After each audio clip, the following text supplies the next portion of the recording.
Hello there, it's me, Stephen Thomas with Reports on Housing. And once again, we're here with another wonderful housing debrief. First, want to talk about what's going on in the market. We're still dealing with mortgage rates that are above that 7% psychological threshold. Anytime we get interest rates above 7%, it really gums up and freezes the housing market. And it's on both sides of the equation, both the buyer side and the seller side. On the buyer side of the equation, of course, as it gets above 7%, a lot of people are going, gosh, it was just in the sixes. I think I'll wait. Or there's a lot of buyers that can no longer afford to purchase a home. So demand diminishes a bit. And in the entry level ranges, you're not going to really notice it, but it's going to go from, when there's a lot of activity and you receive like 8 offers, instead you're receiving 3 offers, that type of thing. But it really is affecting demand as we get higher up in the sevens. We were about 7.5% at the beginning of the week and have been stuck above 7% for quite some time now. We've spent more than 50% of 2024 above 7%. And that's that big psychological barrier. It also affects the seller side of the equation, homeowners. There are a lot of homeowners that are enjoying these really low rates and they have low fixed rate mortgages, but many of them, as time goes on, and it's getting to be 2 years since rates really shot up like crazy. So there are a lot of people, homeowners, that they really want to move still. So they've been in their home for a couple of years for a variety of reasons. They want to move, but their low mortgage payment is keeping them in their homes. But as rates come down, the difference between their monthly mortgage payment based upon their interest rate, as rates come down, that delta, the change, the difference between their rate and the prevailing rate of the day gets smaller and smaller. And as it gets smaller, many want to jump in. But when it's at 7.5% and they have interest rates at, let's say, fixed at 4.5 or 3.5 or even 2.75, that delta, that change is very, very wide. But as we saw when we got towards 6.5%, more homeowners were inclined to sell their homes. And if rates down the road, when they do get below 6% and into the 5s, there'll be a lot more people, homeowners, that are willing to go ahead and place their home on the market and make a move. So we have more transactions. So as rates come down, it thaws out the market and we get more activity. More buyers participate, more homeowners participate. But when they're stuck above this 7% threshold like they've been for a while, it really affects the numbers. And what we're seeing is demand kind of flat, which it kind of peaks out during the springtime, and it's peaked out in many, many markets already, or is about to peak right now.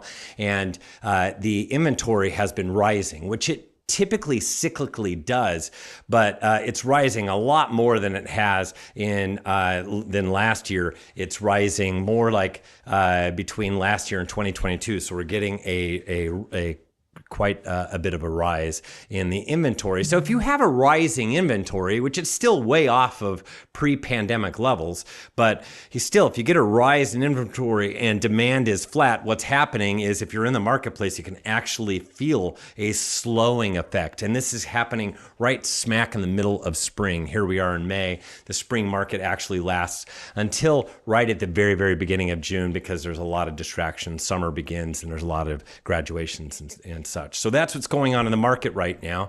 But let's also talk about what's going on with the Federal Reserve met this week.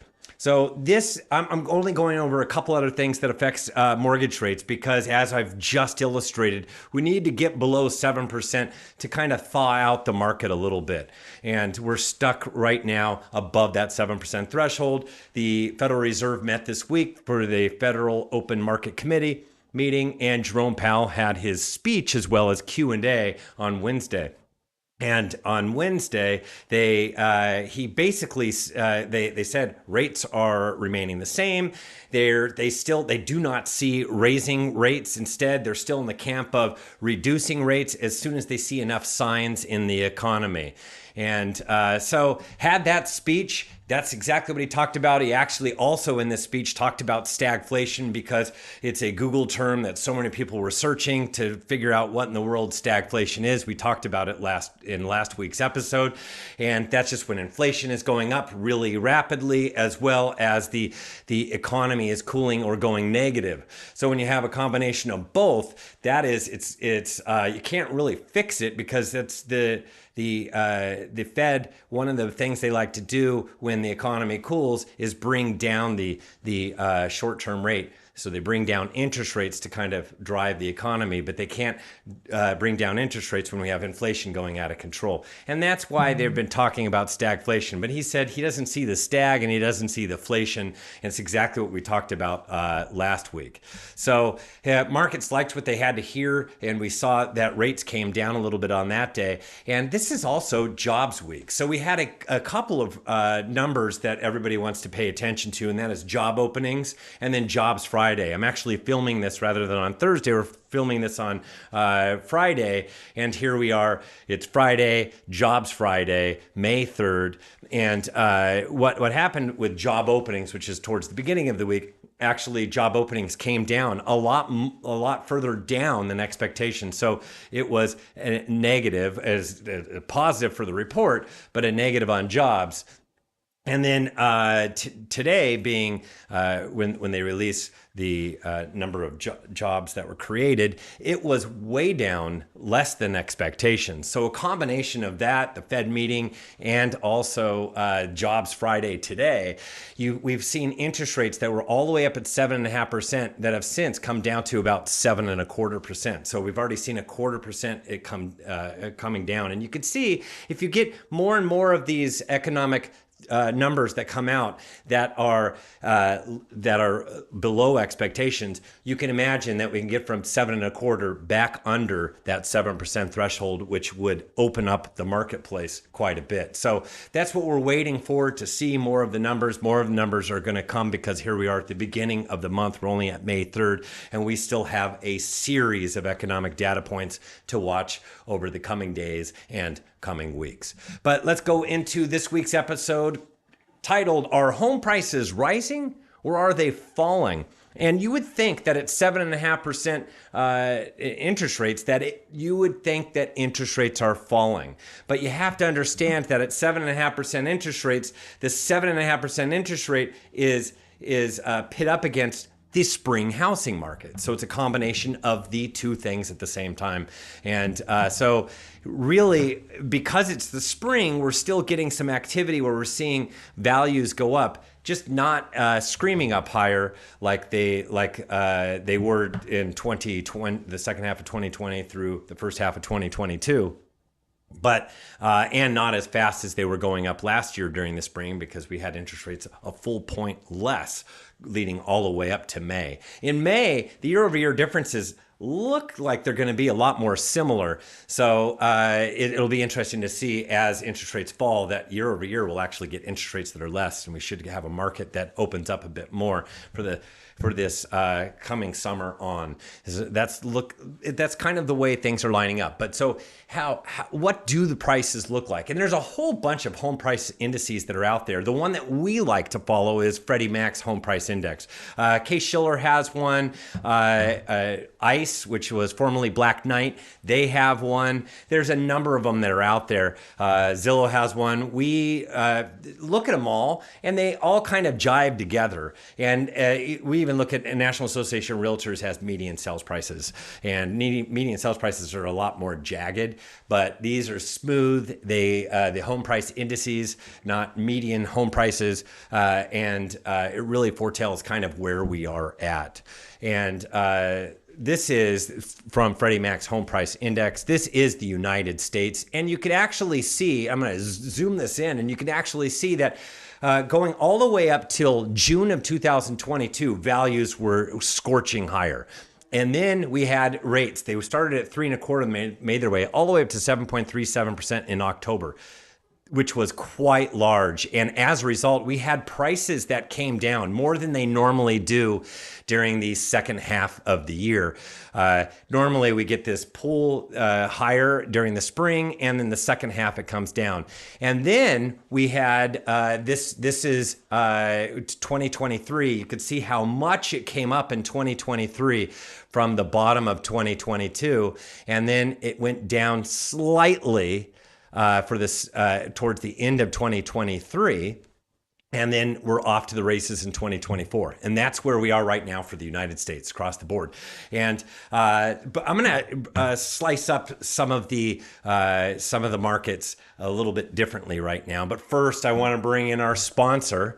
And our sponsor is Jason Thibodeau from JMJ Financial. And Jason Thibodeau, he's a branch manager. He's super knowledgeable. He started his own podcast similar to like what we're doing, trying to bring a lot of great information. And you can reach Jason Thibodeau at JMJ Financial at 714-330-8263. That's 714-330-8263. He is so knowledgeable, and so is Matthew Morrell. They have a podcast called the Mordeaux Mortgage Podcast. And they're just a couple of loan officers that are entrepreneurs. They have loads and loads of experience, and their focus is actually trying to bring a lot of education and a lot of great real estate information to the real estate profession. And they are leaders in their industry, and they're not salesy at all. They're here to make a difference. Their approach is relationship and integrity first, and they found business always follows from there. So that's what it is. They're just about bringing loads and loads of value. And they have this podcast. I was actually on it yesterday. I was on it at the beginning of the year, their very first one, and they have about already, they have over 20 podcasts that they put together, just trying to bring really good, solid information that is relevant. So wherever you like to listen to podcasts, go look up the Mordeaux Mortgage Podcast. And don't forget Jason Thibodeau. He's with JMJ Financial, has a load of information and lots of experience, and he can help you out and your clients. 714-330-8263. That's 714-330-8263. And now back to our program. And now I'm going to slice up all the data for you. And we're going to start off with the United States. And you can actually see how the markets work. Usually during the spring, it comes up and kind of peaks, and can peak anywhere right around May and June, depending upon the year. Then after that, you start to see that it ratchets down quite a bit. And then in some cases can even go negative the second half of the year slightly. Now, you could actually see in the middle there about all those bars that are going down. You can actually see that what is going on here is we have a lot of values that were going down, and that was the absorption of higher rates. And so there was a pullback from buyers and a pullback on pricing.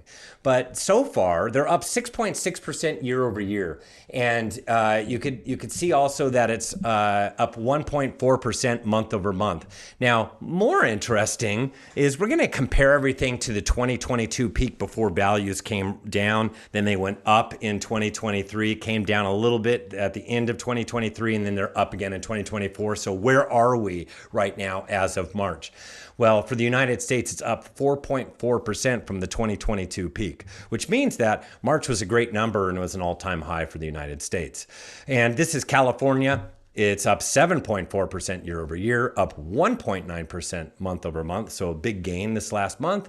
And from the 2022 peak is up 1.5%. So 1.5% may not seem like a lot. However, it is significant because it's still up from that where everybody thought, oh, that's the peak of the market and it's going to go down from here and we're going to get a crash in home values.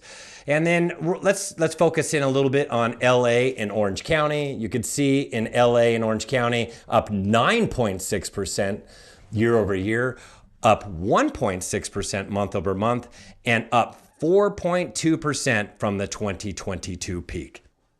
So that's up significantly from the 2022 peak. You could see San Diego up 12% year over year, up 1.9% month over month. San Diego is one of the counties, the metropolitan areas that is outperforming the rest of the country. And it's up 6.4% from the 2022 peak. So up significantly from that peak. Let's talk about San Francisco. It's up 4.2% year over year, up 1.1% month over month. Now, from its peak, it's one of those markets that's actually down. There are a handful of markets across the United States, San Francisco being one of them, that's down 3.5% from the 2022 peak. So it's down slightly from where it was in 2022 after values had really shot up from 2019 all the way to 2022. And then Santa Clara County, that's up 8% year over year, up 1.4% month over month, and is where is it at? Oh, there it is. It's up 3.5% from the 2022 peak. Now, why am I showing you this? Because everybody talks about the Bay Area, and the Bay Area is actually a tiny market compared to the rest of all of the Bay Area. Santa Clara being a much, much larger market, and it's actually up 3.5% from the 2022 peak, and it's up significantly year over year. So when you hear Bay Area, they're talking about specifically just San Francisco. And unfortunately, that's what everybody likes to talk about. It gets a lot of headlines. But if you look at everything as a whole, it's a lot different. Clark County, this is Vegas, up 7.8% year over year, up 1.5% month over month, and is down slightly. It's actually 0.3% from the 2022 peak. So it's almost at that 2022 peak. And similarly, Maricopa, which is Phoenix, is up 8% year over year, up 1.2% month over month, and down 0.8% from the 2022 peak. So not quite where it's at. Why? Because significantly, when rates went up, you saw a lot of pullback in these areas, like the Bay Area, like Vegas, and like Maricopa. But since then, they made up a lot of ground. And in Phoenix, you could see they didn't have a lot of downward momentum or velocity towards the end of 2023. So quite a few series of positive readings since the negative readings of the second half of 2022. So everybody's wondering, when in the world are prices going to come down? Are they going to come down? And yes, they can come down slightly if we have rates that are above 7%.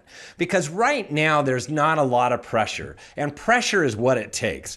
If it remains above 7% with duration for the second half of the year, as we move more towards less activity, and especially once we get to the fall, if they remain above 7%, there'll be some pressure on pricing, and it can go down slightly because of the higher interest rates and the accumulation of more homes on the market competing against each other. That would put adequate pressure on pricing, and we'd actually see values come down a bit in many, many markets. Not all markets, but there'll be more markets than the handful that we see currently across the United States. And but there are only a couple of markets that are actually negative during the spring market. But you can see that once we get below that 7% threshold, and we have rates that come down. They came down from 7.5 to 7.25. And if enough of the data helps the situation, we could be below 7% and into the sixes. Then we're not, during the second half of the year, we won't see as much pressure on prices to come down. So it really depends upon where the data goes for the rest of this year, because that's where interest rates will go as well. So go to reportsonhousing.com.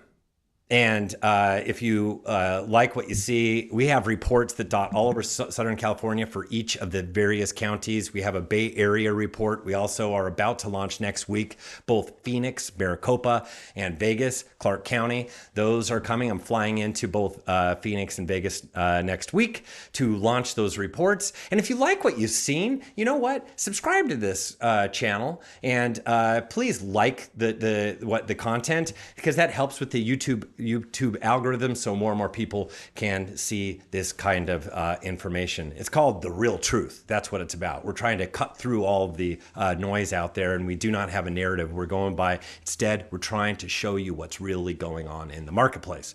The most recent report that came out is called Top 5 Trends, and some markets got it this week, some will get it next week. It just depends upon where they're at.